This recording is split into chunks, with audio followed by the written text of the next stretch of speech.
Welcome to episode 9 of the Current Backloggers. The date is April 9th. I am your host, KCP, and it's just me again. I'm sorry. Hope you're enjoying these one-on-ones and spending some alone time together. Especially because it might be that way for a few more weeks. Because Cody offered to do the show again tonight, but he could only do it over Discord, which we might try with episodes coming up. But I have to get up early tomorrow, so with us never doing that, I'm sure it's going to be quite the process. So tonight I just thought I'd do another episode alone. Hope that it goes better than the past two. Hopefully the audio issues are fixed, which I think they are. And then hopefully all this will be normal soon and we won't have to worry about doing shows over the internet separately. But we're going to start the show a little different this time instead of going normal format. I thought I'd start with the off-topic things I had, so that way I hope I'm not bouncing around as much, and the virus talk will be out of the way if you don't want to hear it.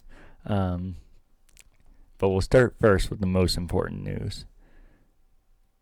21Pilots released a new song, Level of Concern, and me and Cody are huge 21Pilot fans. They're one of my favorite bands. I know he loves them. I don't know if he considers them a favorite band or not, but I know he really likes them. In our friend group, we've all always liked 21Pilots. So a new song coming out, especially now when nothing is coming out, was pretty great. And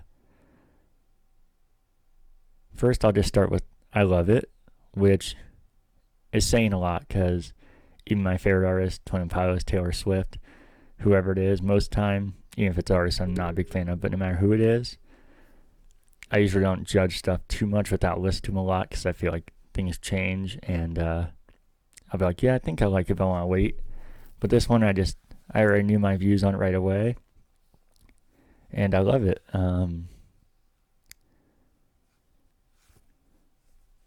For one, I think it helps that there's nothing else, and that's the reason they made it. So it makes it cool and different. And also I think it's really cool that Tyler Joseph, and I'm sure the band agreed, to donate all the money to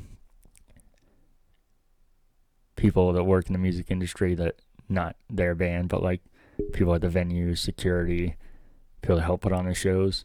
They said all the money that goes from this single will be divided up to people of them, which I think is awesome. And but the song itself is so catchy, and just right away I get energized just from listening to it, especially the music video. The music video goes along really well with it. I feel like that definitely helped I saw that first with it, because I feel like Tyler Joseph's energy and his awkward dances gets me pumped up, because it I'm like, I know I'm awkward and I can't dance, but I just always want to move and feel energy. So I feel like I relate more to that. And just all day at work today, that was just in my head, and everybody's like, are you okay? You seem like you have way more energy. And I had to stop myself from not just like running around and being an idiot, and I still do that sometimes. But that's kind of what those songs provide, is that much energy for me. And I think the song is really good on its own. If a whole album is like that, I wouldn't be a fan of it, because for one, there's absolutely no rap in it, which is not an issue. But if the whole album was like that, I'd not be a fan, because that's one of the things that made them stand out so much, is they could sing like crazy and had all these crazy beats and sounds, but they could also rap and mix it together and made it fluid and sound good. So I hope they don't abandon that. I definitely am okay with that for a track or tracks, because they've always had that. So I'm not worried that that's what they're going to do, because they've always had songs like that. I just hope that they don't. And Ryan said how he thought it was good, but he didn't like it because it didn't remind him of old 21Pilots. And for me, I feel like it's weird. I feel like it's a mixture. I feel like it actually does remind me most of actually like original 21Pilots is their self-titled album, because the sound of it is super upbeat and the message is upbeat, but a lot of the lyrics are really depressing and dark. And that's actually what they used to be, is their songs sounded so upbeat, like Pantaloon or Johnny Boy, or a lot of these songs sounded almost like kid songs here, so upbeat, but if you listen to the lyrics, they're really dark. And I feel like now they've kind of, most of their music, the lyrics are dark, but the sound, like the tone of it sounds dark too. So I feel like that's what people are hearing now, and that's why I think it doesn't sound like old 21Pilots, but I think it actually does seem more like old 21Pilots than ever, aside from not having the rap. But like I said, they've always had songs like that too. Johnny Boy didn't really have any rap. So yeah, I love it. I hope the whole album's not like that. I don't think it's going to be, so I'm not worried. I just hope it's not. And it's a single, so I don't know. I'm assuming it'll be on an album, but I guess that's not even for sure. So just judging it for what it is. I love it, and I'm very happy about it. And I'm happy we have a song like that. If you haven't listened to it or watched it, because the music video is amazing, you should do so. And then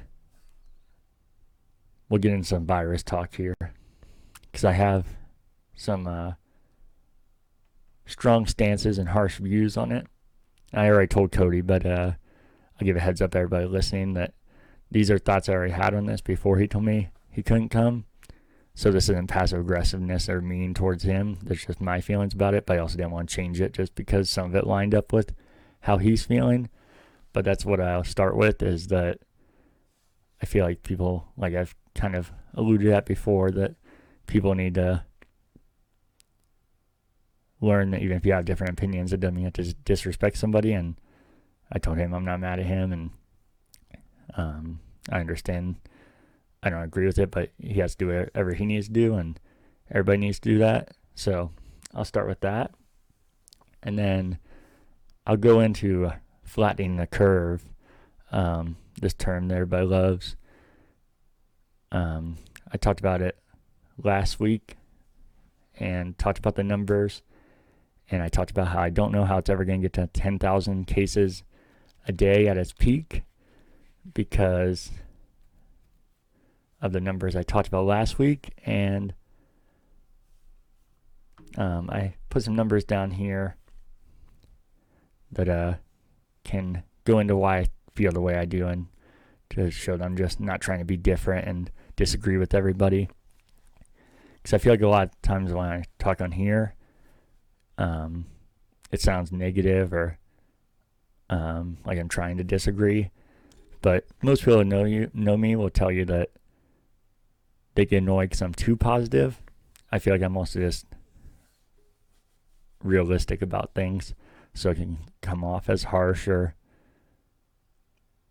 rude, but I feel like that's just a realistic side of me, but I'm actually really positive, most people tell you. So a couple days ago, they announced that it was up to 5,100 cases total, and by that point we were supposed to be averaging 1,500 cases a day.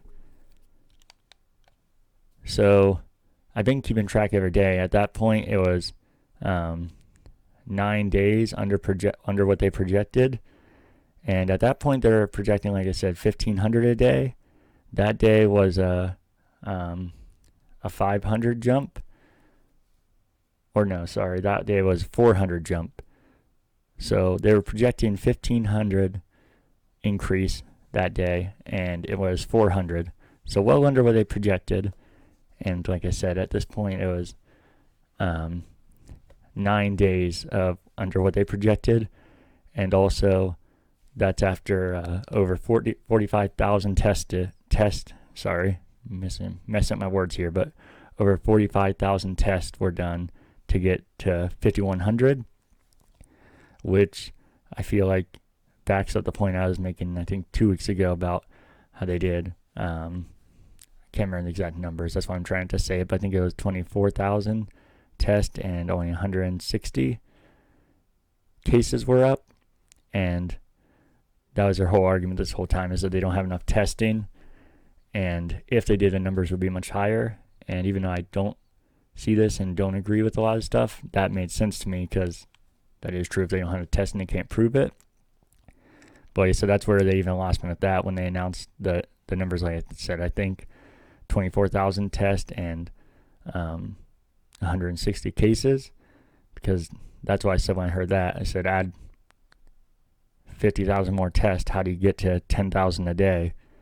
And I feel like this is evidence that that's not going to happen, because they added another 40,000 or another 30,000, sorry, and we got to 5,100. And I said this at the time, and then on my way home from work, I saw that they talked about that themselves. It's been underprojected for 9 days in a row, and our peak was supposed to be early May, and we were supposed to average, like I said, 10,000 cases a day, and then suddenly it dropped to 1,600, and the peak will be April 19th. So I feel like there's some miscalculations somewhere, or people are being misled the whole time, because then today's was 5,500 cases. They didn't say the amount of testing, but I'm sure that went up as well. But that's only a 400 increase. So again, 400. And at this point, it was supposed to be almost 2,000 a day before they changed the projections. That's what today was supposed to be.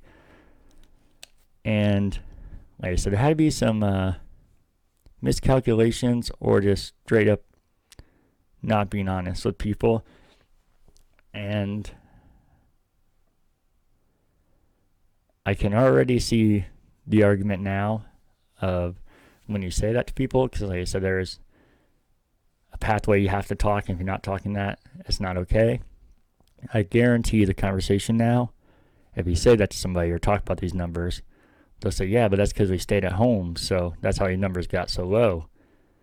But if they say that, they either are ignorant, or they don't remember what they were saying, or they don't remember what the guidelines they were following in the first place, because the guidelines of the 10,000 cases per day at the peak in early May was under the projections of people staying at home. So that was in the guidelines and in their calculations. So staying at home should not have gotten down to that low. And then on top of that, to double down on, because I'm sure this is going to be the argument for people to say that, to double down on it, the people that are saying that would make that argument that it's a stay at home and that's why it got so low are the same people that have been saying since it started that people are doing a terrible job at staying at home and nobody's following it, and the government themselves and the governor keeps saying how people are doing good, but they need to do better at staying home, and keep putting more guidelines up and more regulations. So the government, the governor, and the people that have these views are the ones at the time that were saying we were not doing good enough. So you can't put it at both sides and say we were suddenly doing better now, and that's how it got lower. It just doesn't add up, and it's frustrating. Like I said, that's why you can't have these kind of talks. And I was never completely against it, and it's still, these numbers could be wrong too, and it could be way worse, and that's what's frustrating. I've never shut it down or thought people were dumb, or if they have a different view, they're not allowed to talk. It's vice versa, that if you do have a different view than that, like my view, then you're not allowed to be a part of the conversation. And it's just really frustrating, and I think it makes it more frustrating that it's really hypocritical, because the main people who are doing this are the I don't really use this term, but it's true for this, the SJWs and all the PC people that just get so fired up about people being shamed for things and judging people or not judging people and being free and accepting to everyone. And it's ironic though, because they're like that until it doesn't work for them. When they think you should stay at home or they disagree with you, then you're an idiot if you have a different view, and they're allowed to shame you as much as they want. And to the point where even like going to do things that you have to do, you're shamed for, and people are judging you. Or I talked about a couple episodes ago, people judging people for going outside, even though you're literally supposed to go outside and it's more safe if you're following those guidelines, which people are. But well, I'm sure I know some people aren't, but the people that are still getting judged because, like I said, this conversation's gotten so skewed and so mixed up that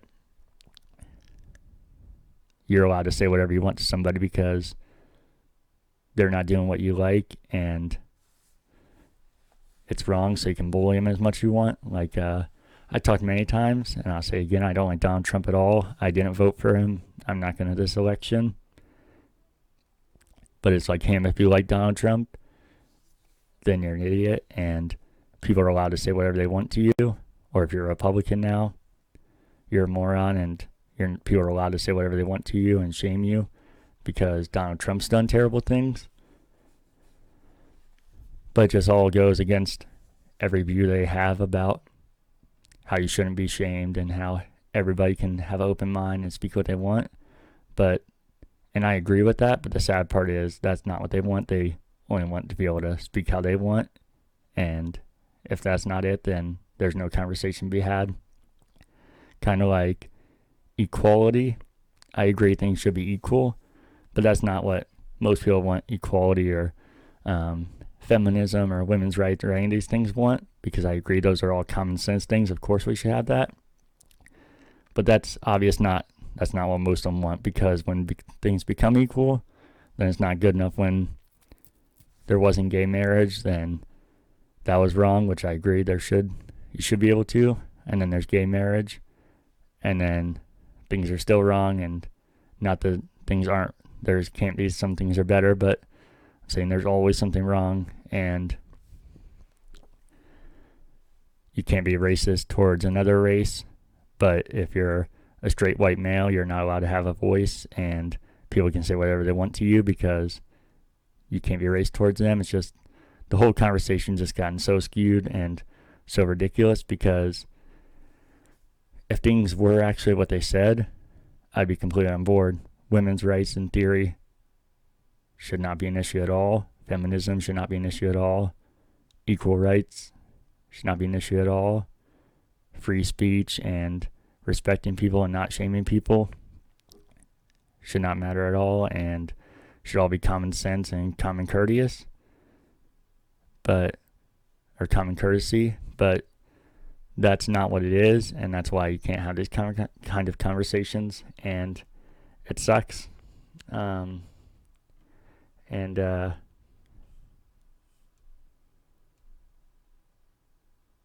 There's some other things, kind of more random things about it. I used to talk to Cody. Some of this stuff was meant to be for when Cody is here. Some of it's kind of weird to talk about alone, but I thought I'd try my best. I actually talked to him about this, the episode we recorded a couple weeks, so we never got to post. It got messed up. But Jim Cramer of Mad Money, which he's been on TV forever, and he does the economy and stocks, and tells you what to invest in and everything. He said by the end of the virus, Walmart, Costco, and Amazon will be the only retailers left in the world.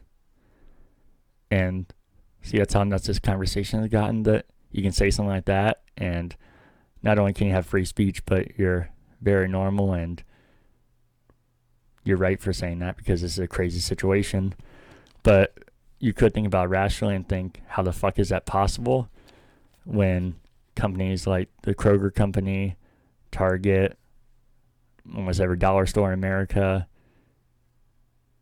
The list goes on, are not only just going to survive, but they're actually making more money than they ever have.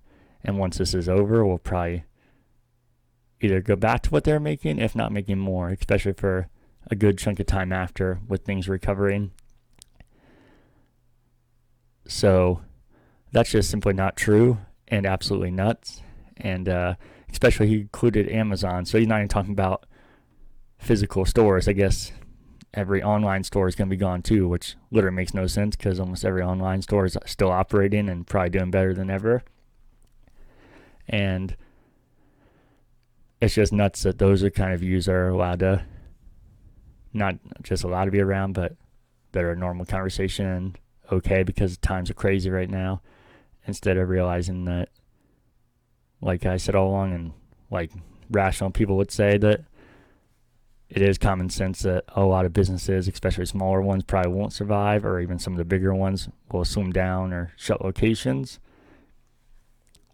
But it's just nuts to say something like that, especially when a lot of businesses you could think of, like I said, aren't just still around, but are actually thriving. So it's kind of nuts.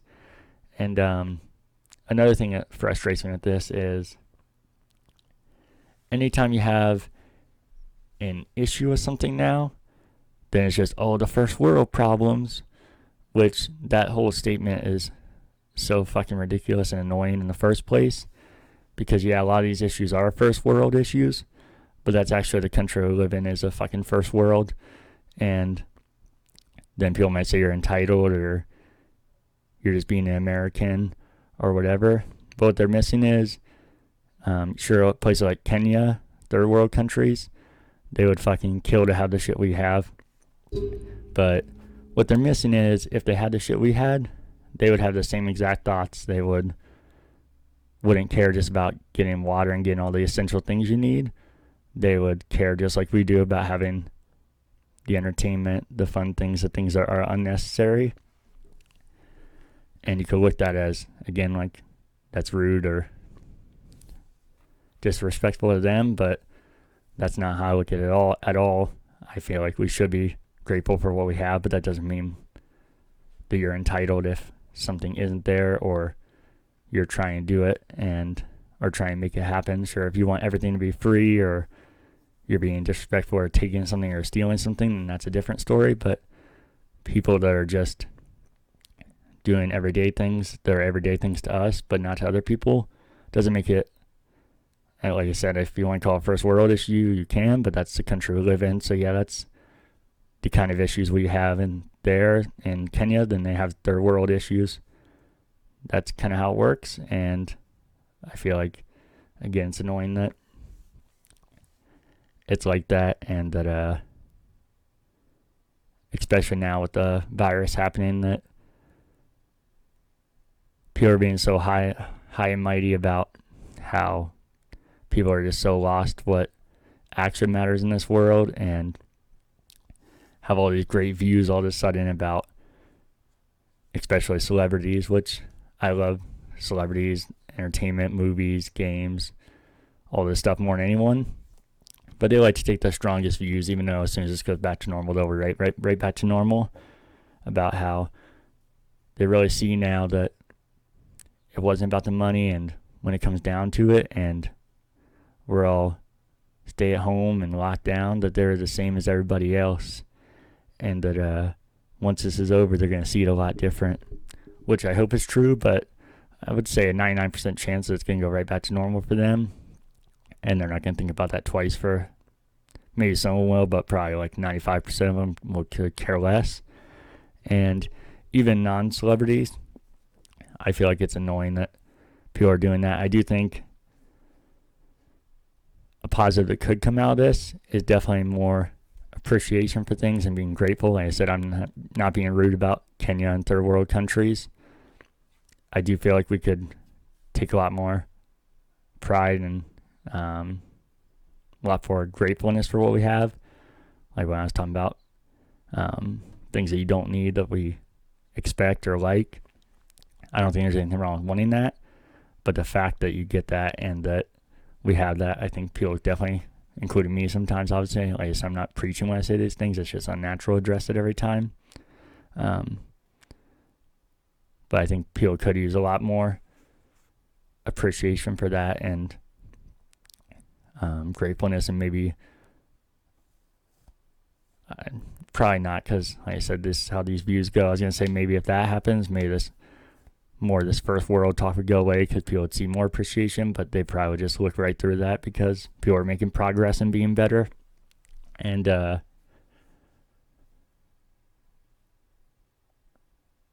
that's what is frustrating about this whole thing. And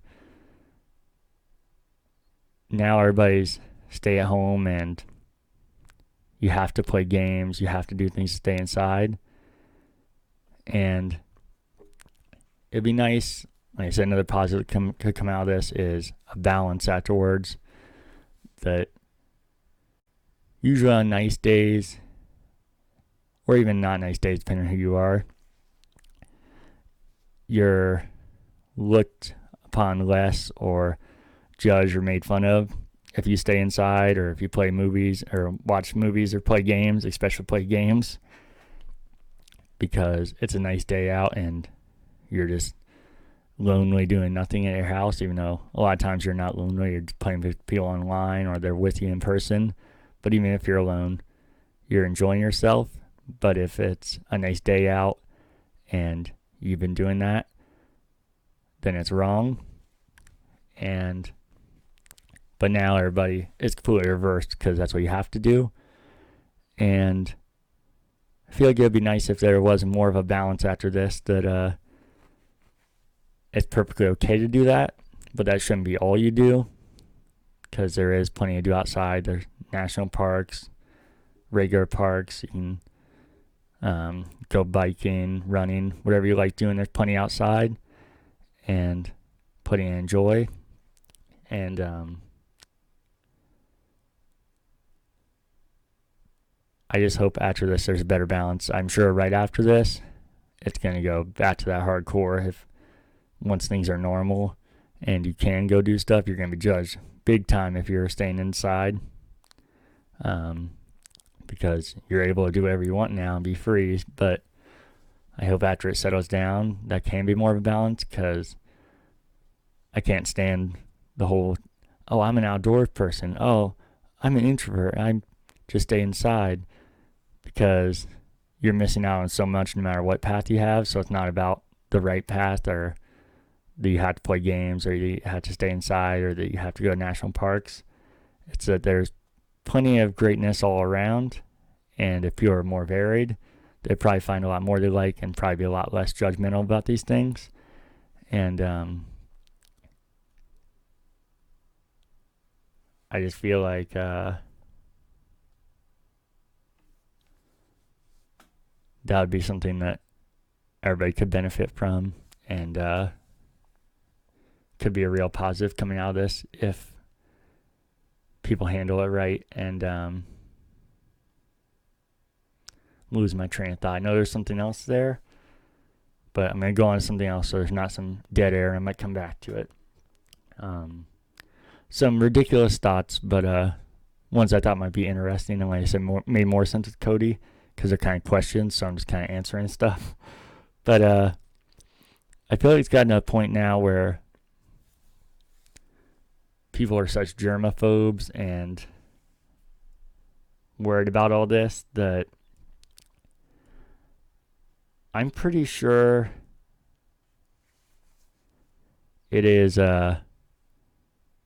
less threatening now if you went into like somewhere with a machine gun than if you went and coughed on somebody. I'm pretty sure you could hold a machine gun and somebody, oh God, no, he might cough. And if you didn't cough, they'd be relieved, but you still have a machine gun in your hand. But I feel like I'm being dramatic, but I wonder how much this is terrifying people, that real things that should really, really be terrifying people would not affect them as much. And also how much easier those things can happen now, that literally everybody has gloves on, so there's not fingerprints on anything, and everybody's wearing a mask, so it's way harder to see people's faces. And we went from a point of if you're covering your face, there was something up with you or something was going on, and if you're covering your body or hiding something, to that's what you need to do. So don't make it easier if some nutcase want to do that, especially now.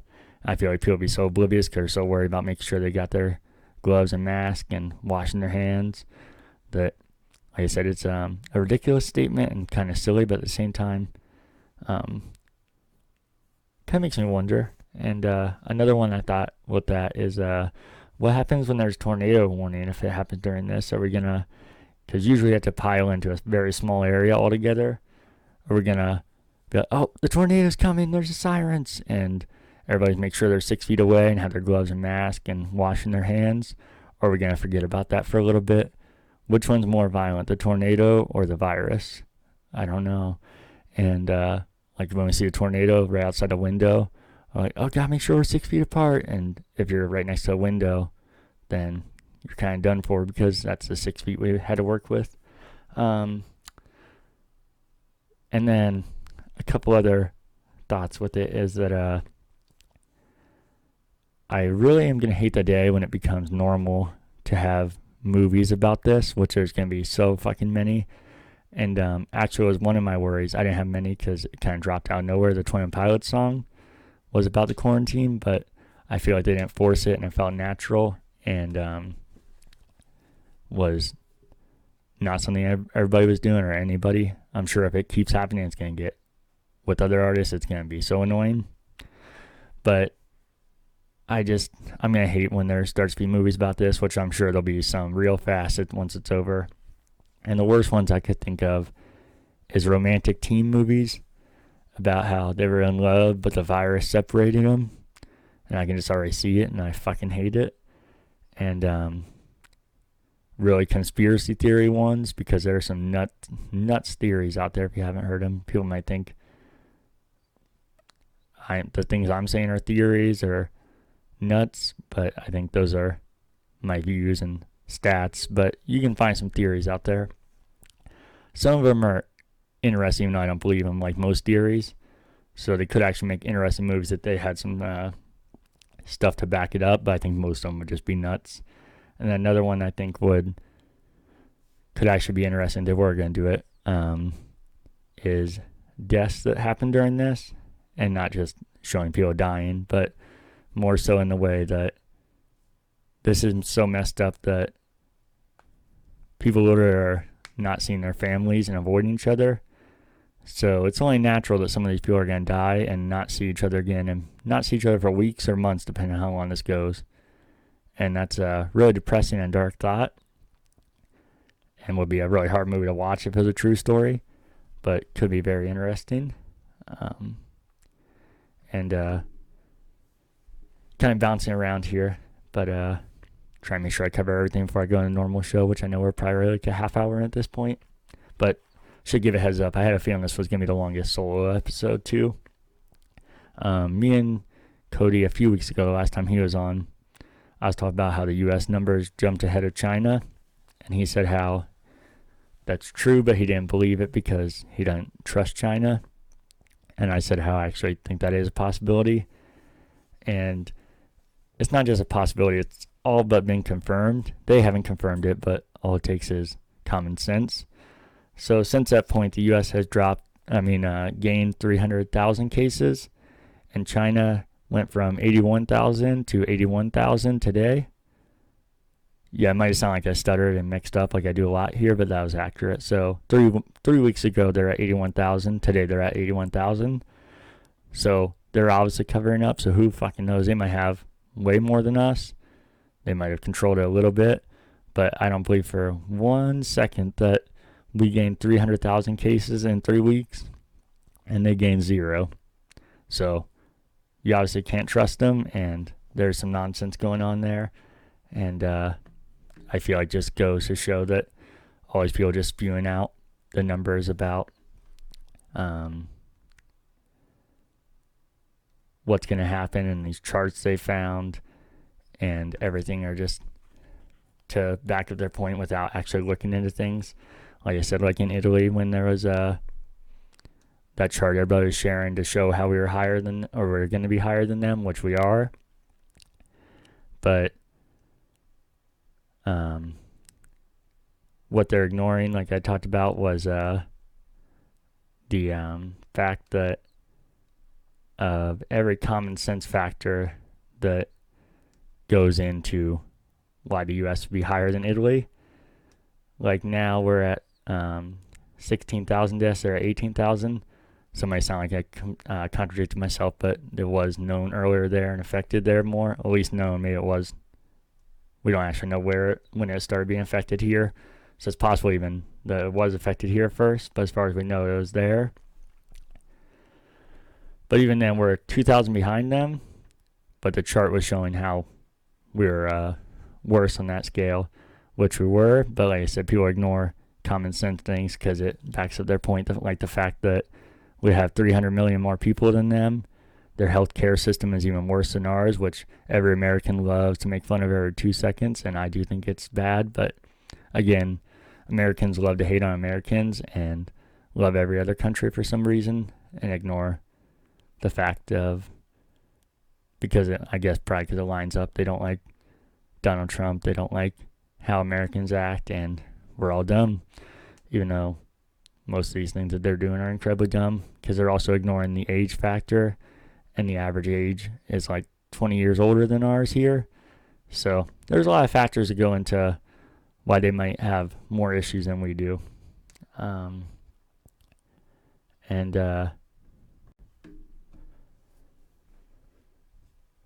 So just a couple more thoughts about this. And then we'll get off the virus minute, or half hour, however you want to say it. I think it's crazy to me just how fragile everything is. Like I was going to say the entire country, but it's the world. I'm not going to be one of those people that the U.S. is the only thing falling apart. That's where I live. But how fast everything can just fall apart from being a first world country and everything being perfect to just showing the whole ecosystem and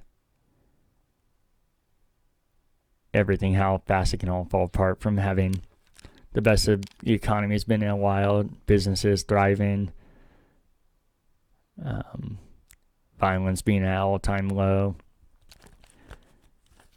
just everything upwards to everything being on the brink of disaster and the economy in close to a depression and everybody's mental stability way worse. And I can only imagine if this keeps going, violence a lot higher, unfortunately.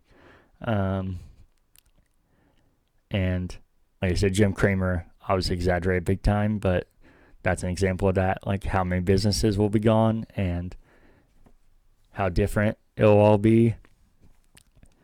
So it's kind of scary to think of everything has seemed so normal for so long till one little thing can just crack it and show how fragile everything is.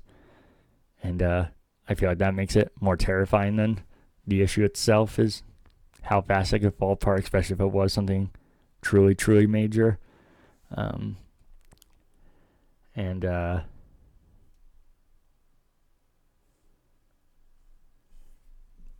That brings me to my next thing I was going to ask Cody. How long till everything is normal?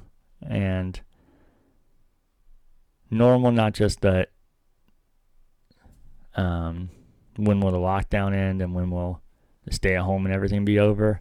That was going to be a part one, but I feel like most people have dates for that, even though they keep changing and could change again. But more so, when will it be normal once that ends? When will people be acting normal again? When will things feel right? Because I've heard a lot of mixed views, and I don't know exactly either, but I have a view on it. I feel like the most I've heard is that the world will never be the same. And I do think that's true to a point. I think, like I said, there's going to be a lot of businesses gone, especially small businesses, even big businesses. I think a lot of them will have less locations or different things going on. I feel like obviously sports are going to be affected in some way. I just don't know. it's weird to know how all this is going to be affected, but obviously things will be affected. But people, when they talk about, say, the world will never be the same, is talking about how, like, not just the business and all that, it's literally people. They say it'll never be the same, and that's where I completely disagree with. I think, like I said, the businesses will take a hit. I think sports will be, something will happen. I don't know what. Everything's going to have some effect to it like that. But people are so reactionary. I think once they stop hearing, once the lockdowns are over, like I said, that's what we're going off of. Once that happens and the stay-at-home orders are done, and they stop hearing it on the news every single day, and that's what they had to talk about every single day, that it'll leave their mind fast. People are really reactionary and base things off what they see and what they hear, as you can see by the numbers that people spew out and recite and just don't look into or don't know what they're even saying. That I feel like it'll last probably a couple months after that, of people being very judgmental and overprotective and germaphobes, and then it's going to go right back to normal. No one's going to care about any of it, which just shows they didn't care at all in the first place, because if you're that worried, then 2 months, if I am right about that, you should still be doing the same things if you really truly felt that way about it. And I hope I am right as far as that goes, because I don't know if I could fucking live in a world where I was judged every time I grabbed a cart if I didn't put on my gloves and if I wasn't wearing a mask and all these things. And I could see, the only way I could see it prolonging past that is if businesses hold on to that longer and have stricter things, like it's normal having in the bathroom, employees must wash hands, like if it's normal for places to be wearing gloves and they expect people coming in to wear gloves, or places doing temperature checks on customers, which I could see businesses doing that, because for one, it makes them look really good, kind of like these businesses after they care about the environment. But when you look into it, they do not just, they don't do stuff for the environment, they're doing more harm than good for the environment. So I could definitely see them doing that to make themselves look better. And then I think that also, if that does happen, could creep into people seeing that, because so many people go to these businesses every day, that I feel like that might affect them thinking that they have to keep doing it and that things are like that. But that's all just my opinion, and I could, again, be dead wrong. And I'm curious and terrified to see how that'll all go, because that could really change a lot of things depending on how people are acting about that.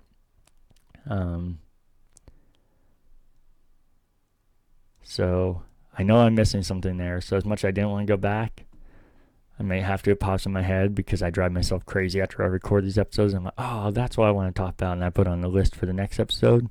And I feel like I'm just the guy that never stopped talking about these topics, but that's because that's how my brain works.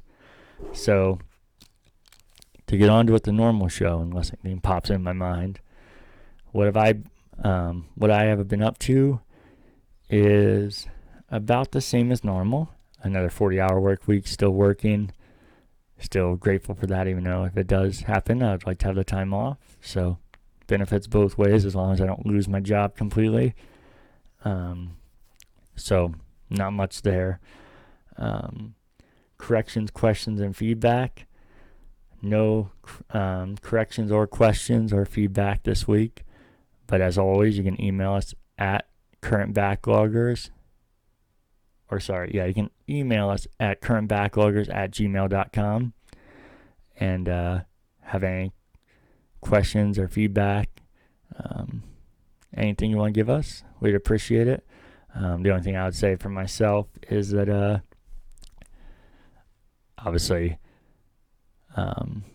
Cody not being here and maybe Discord for the distant future, there'll be a lot of trial and error with that stuff, so hopefully you'll stick with us, but we'll make it work until things are normal, whatever that means.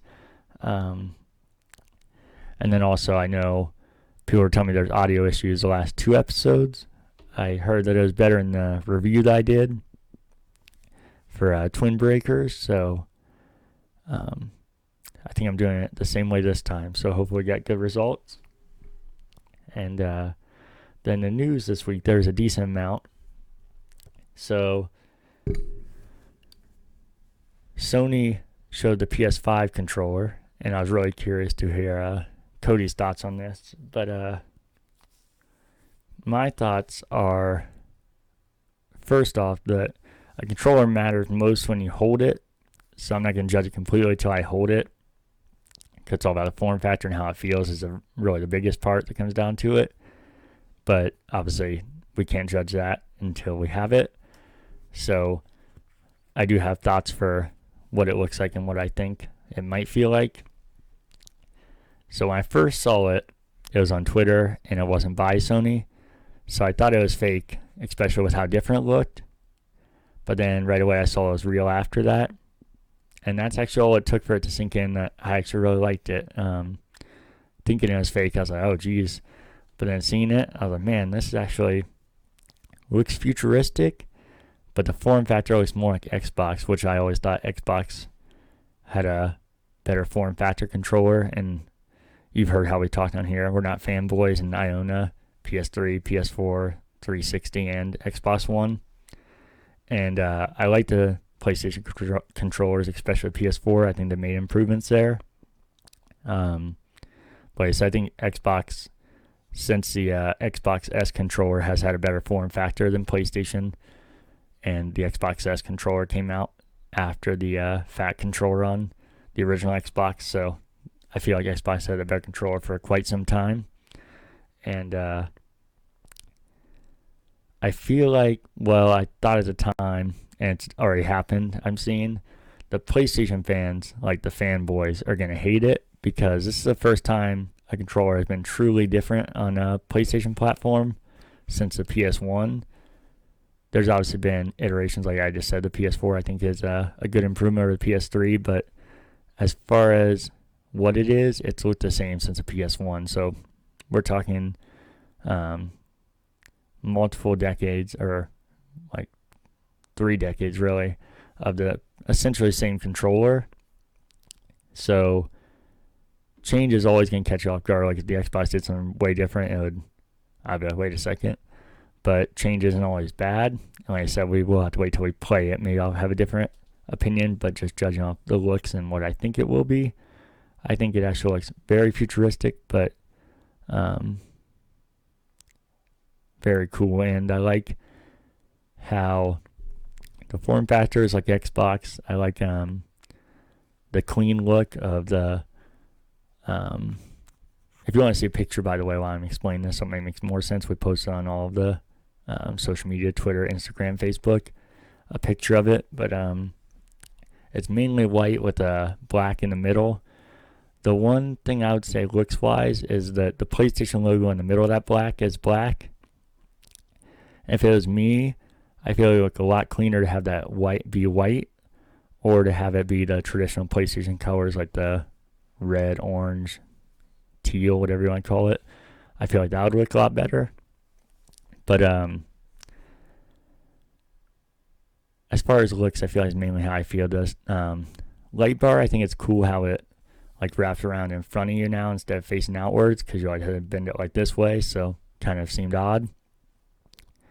But it was cool when you're watching like Let's Plays or reviews or anything to be able to see somebody's controller and see the color and everything. So now I don't think you would see it from their view unless it does show on off the front, but didn't, or the back, but didn't look like it did.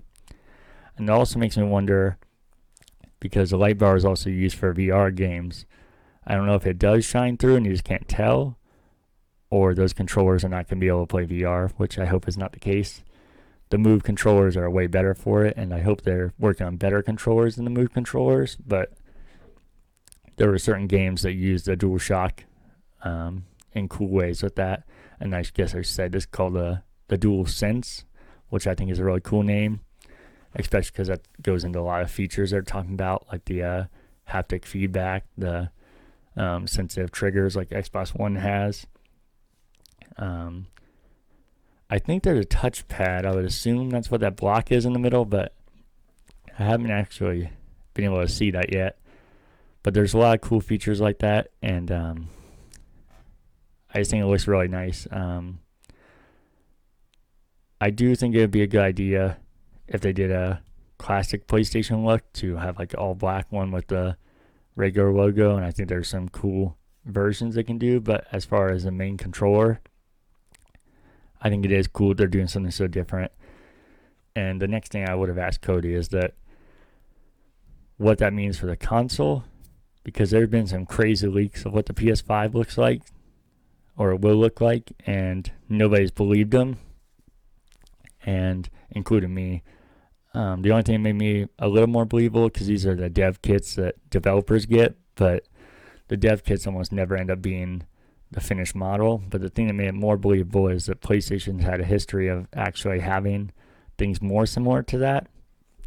So that's one of the things that made me think maybe it was it.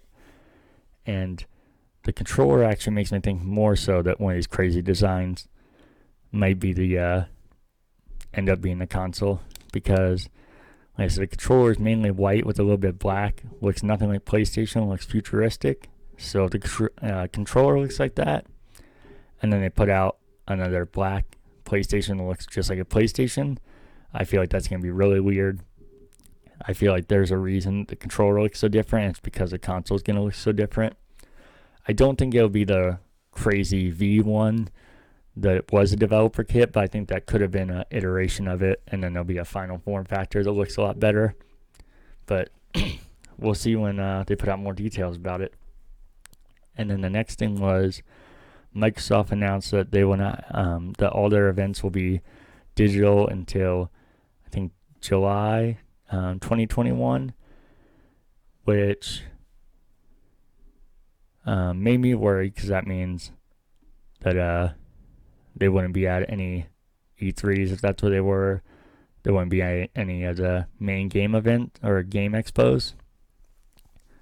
But they did clarify, but I think it's a weird clarification, makes it more confusing, that they said if it's not Microsoft hosted event, that they'll be in person and that it won't be a digital event. But the part that makes it more confusing is that the Xbox Series X is obviously going to be shown, I'm assuming, at a Microsoft event, because E3 is not happening. So I'm guessing it'll be Microsoft's own event. So I'm guessing that all that confirms that it's digital, which sucks, because that's not the way I would have revealed something like that. And that kind of goes into the next news that E3 or the ESA confirmed that in E3 2020 they will not be having any digital what do you call it? Digital substitution for the normal event, like they said they might have. And I was thinking I thought they definitely should, and that's why I said when they first announced this, and I was hoping they would, but I always kind of thought they wouldn't have or wouldn't, and it would be up to the publishers and developers to have their own events, which I'm guessing, like I said, that's where Microsoft comes in. But I just really hope that there's, even if it's not called E3 and E3 is not hosting it, there's something like E3 where everybody's together and it's one day or multiple days of gaming, because of like Microsoft's in July, Sony's is in September, whatever. It's not going to be that late, but I'm saying if it's stretched out like that, I feel like that loses the excitement of what E3 was. You don't necessarily need E3, but I feel like you do need all of them together, because that's what made it like the Super Bowl of gaming. And E3 still says E3 2021 is confirmed, and they have the dates for June 15th through the 17th with pre-press conferences the day before like they normally do. But like we talked about that episode, they said how they're going to monitor it and that it won't be the same as it was.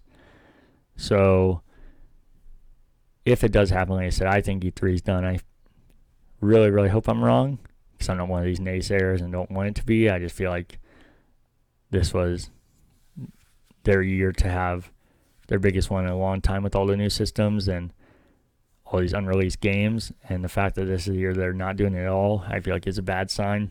I know why they're not doing it, but I'm saying I feel like that's going to hurt. So I hope that even if it isn't the same, and that they are going to stick with what they said, and it'll be like every gaming company coming together to have their digital events at least. But I just don't know if those dates are going to actually come through or not. And then Mario, I was going to tell Cody that he'd be excited about, but Nintendo showed what the Lego Mario sets look like. And they actually look really cool and really well done. I don't know if I'll buy them because that's just not usually the kind of thing I have around, but I feel like they look really well made. They're going to be really cool collector's pieces, and probably not make enough of them and sell out, and very hard to get and make a lot of money, unfortunately. But hopefully I'm wrong on that, and we'll see. Sorry, I had one more note in here, but I can't remember what it was about, so something else I might come back to. But what I've been playing this week is Gears 5. I've been playing with my friend Derek and working through a campaign because we never beat it, co-op campaign, and I'm having a lot of fun with it. I think this is the best the gameplay has ever been. Best the visuals and graphics have ever been. The storytelling, I feel like I'm going to wait to judge all this till I beat it, but it seems weak. There's a lot of not very good guidance in it, and they had these weird open world segments, which I think that's the last thing Gears needed. But overall, I'm still having fun. It's not sounding like more negatives than positive, but I feel like gameplay and visuals is a lot more important than the things I said. But I'll have a final opinion once I finish it. And the multiplayer is as fun as it's ever been. I haven't played Horde or that new escape mode, but I'm sure they're good as well. I've been playing Twin Breaker on the Vita, and just kind of working my way through it. It's a good game to pick up and play here and there. And I still want to sit down, probably on PS4, and beat the entire campaign again. I haven't beat the New Game Plus, so I want to do that. And then I don't know if they the trophies stack, but there's a trophy for beating all the levels in 24 hours. So I'm trying to get both those at once if they do stack. I wish I would have known about the 24-hour one the first time I played, because I could have beaten it in that time, but I kind of spaced it out because I wanted to make it last. And then we had a virtual game night since we can't all get together. We all set up Discord and our webcams and kind of made it like we were hanging out, and played Evil Apples, which is like a digital version of Cards Against Humanity. So that was a lot of fun. And then we played some Jackbox, and Jackbox is always fun if you haven't played it. And then had another digital night. This time we just used Discord to talk, no video chat, but we played Mario Kart, which I don't play Mario Kart enough, but every time I do it's always fun. And I played Smash Bros, which is the first time I played it since probably a month after it came out, and I don't know why, because Smash Bros is fantastic. And then my gaming pickup, sorry, I did this out of order. I only got one thing, but it was Castle Crashers, which is one of my favorite 360 games. It's if you haven't played it, fantastic side-scrolling beat-em-up, kind of like old school arcade game.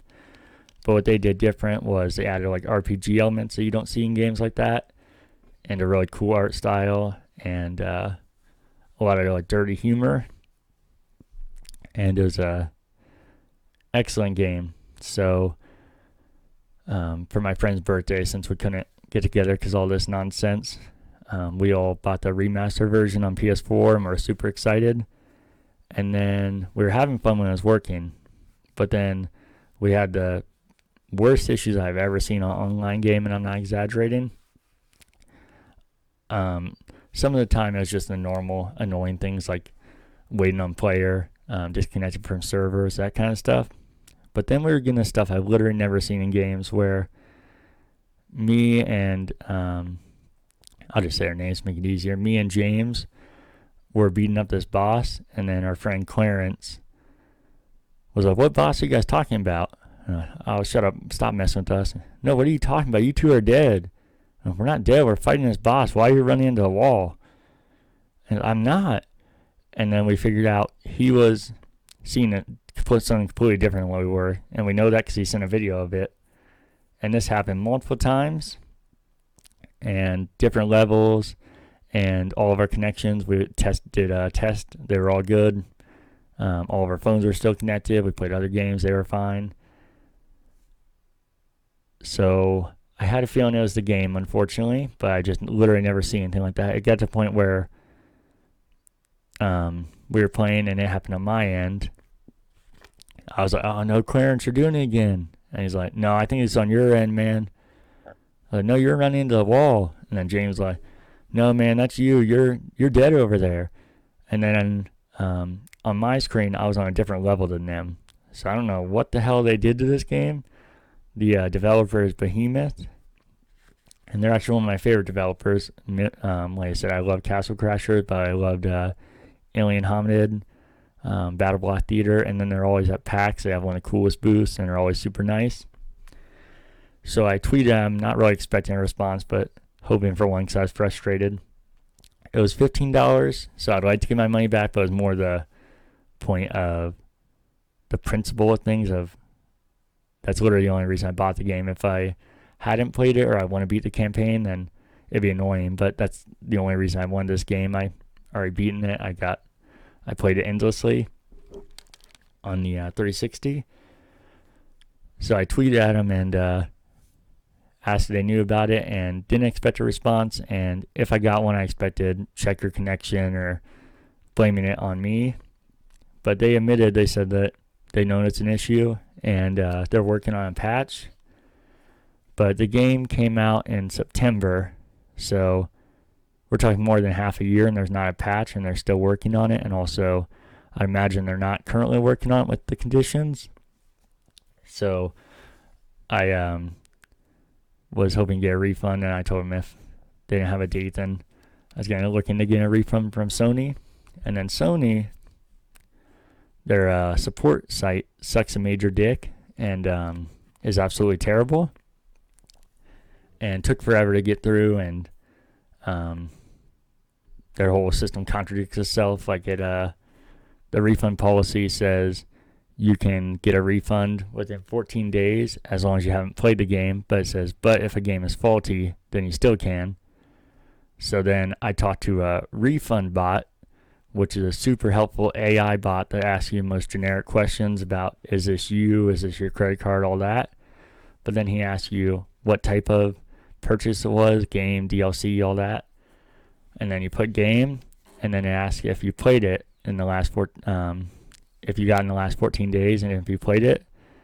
And I said yes, and they said you're not eligible for a refund, which contradicts their own policy.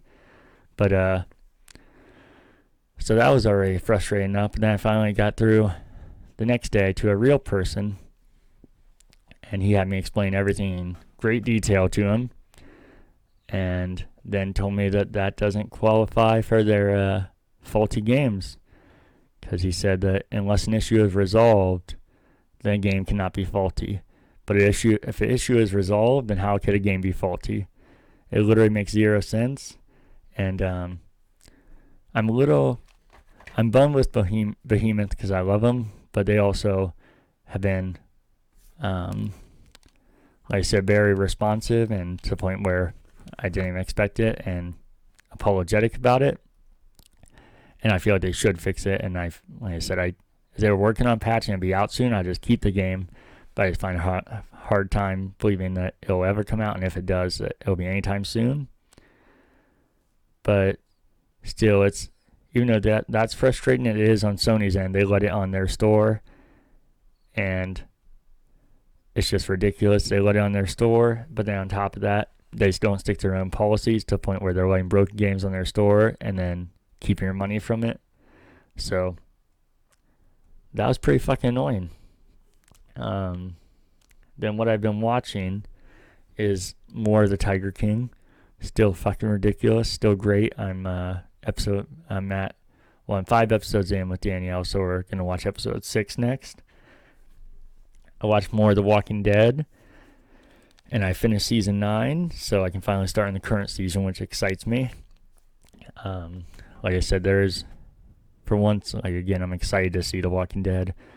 I will say the last episode, or the season finale, I feel like was really anticlimactic. Not bad, but just anticlimactic, especially for how the season was building up.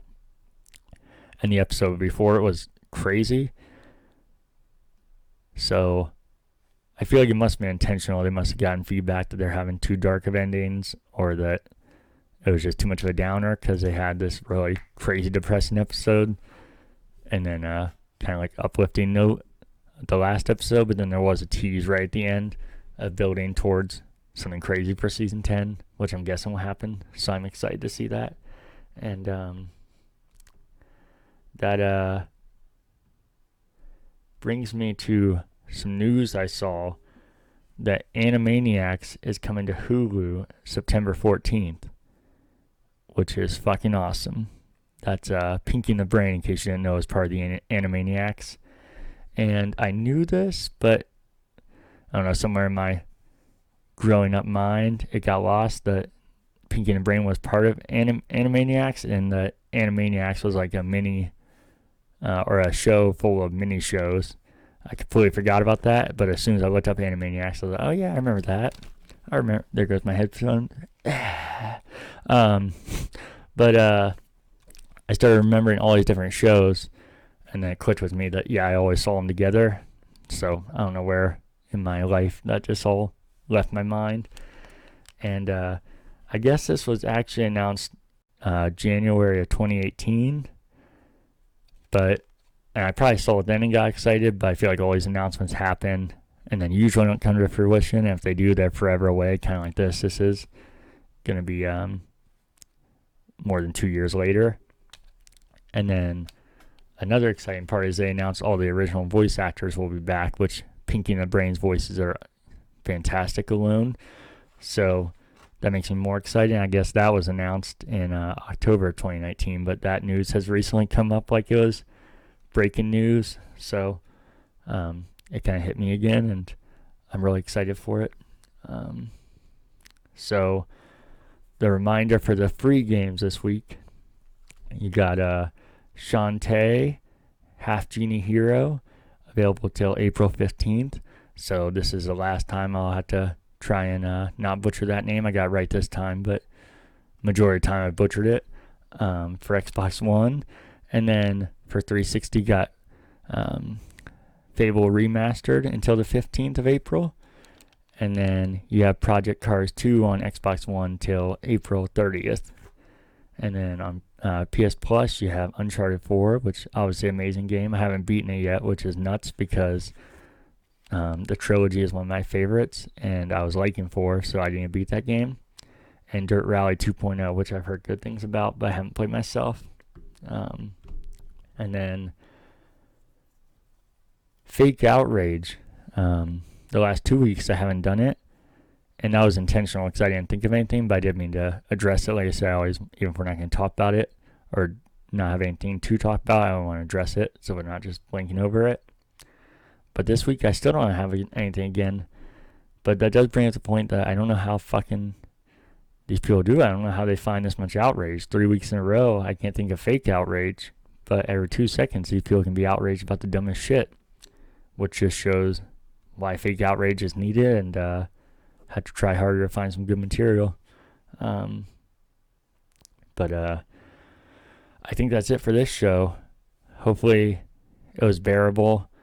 Give me honest, constructive feedback. I'd appreciate it. And you can follow us on Instagram, Twitter, and Facebook at currentbacklog. And you can email any comments, questions, or feedback to currentbackloggers@gmail.com. So thanks for watching, and like, subscribe, all that jazz. Hopefully this become more natural and things will get more normal And just stay calm. Stop losing your damn minds. Remember that life's still good. Remember that even though we're at 400,000, which sounds like a lot of people, that there's over 350 million people in the world. So even if we double that, we're still not at a million. And there's 350 million people in our country. Sorry, I said the world the first time, but there's a lot more in the world, you know that. So hopefully you knew what I was saying. So it's going to be okay. And I love you.